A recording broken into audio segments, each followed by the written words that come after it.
एक दिन अचानक एक खूनी बारिश ने छोटे से कस्बे पर धावा बोल दिया। बारिश तेज से तेज तर होती गई, लेकिन हैरत की बात यह थी कि सड़कों पर एक भी इंसान दिखाई नहीं दे रहा था।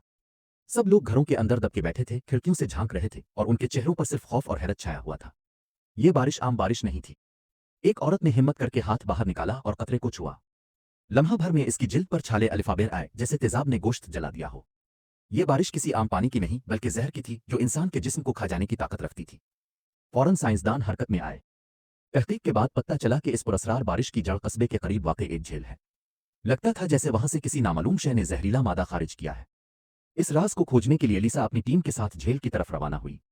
घंटों बाद बारिश रात गई, मगर यह तो सिर्फ आगाज था। जल्द ही एक और क़यामत आन पहुंची। लिसा ने खेतों में ऐसी छोटी छोटी हशरात को देखा जिनका हजम तो मामूली था, मगर ताकत नाकाबिले यकीन। वो पलक झपकते में सैकड़ों किलो खुराक निकल सकते थे। लम्हों में खेतों की फसलें उनकी लपेट में आ गईं। अगर ये सिलसिला न रुका तो सब कुछ तबाह हो जाता। हुकूमत ने फैसला किया कि खेतों को ही आग लगा दी जाए ताकि हशरात खत्म हो सके, लेकिन इस सूरत में अनाज भी राख हो जाता। इसी वक्त जैक ने एक और रास्ता निकाला। वो छोटे जहाज में कीड़े मार दवाई छिड़कने के लिए आसमान की तरफ बढ़ा।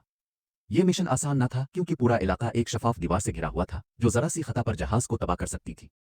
मगर जैक की महारत और हिम्मत ने कमाल कर दिखाया। वो कामयाबी से दीवार को बचाते हुए स्प्रे कर आया और बहिफाजत वापस लौट आया। खेत बच गए, लोग जश्न मनाने लगे, मगर खुशी आर्जी थी। अगली आफत पहले से भी ज्यादा हौलनाक साबित हुई। अचानक दर्जा हरारत जमीन बोस होने लगा। एक ही रात में पूरा कस्बा बर्फ और यख बस्ता हुआ से ढक गया। शफाफ दीवार पर मोटी बर्फ जम गई। सैम ने तजस्सुस में इसे छूने की कोशिश की, मगर उसका हाथ बर्फ में फंस गया और छुटकारा नामुमकिन हो गया। अगर उसके साथी वक्त पर न पहुंचते तो उसका हाथ हमेशा के लिए बर्फ में कैद हो जाता। रात के आखिरी पहर झील का पानी पूरी तरह जिम चुका था। डांसेस हद से बढ़ गई थी, मगर अगली सुबह दर्जा हरारत एकदम बढ़ने लगा।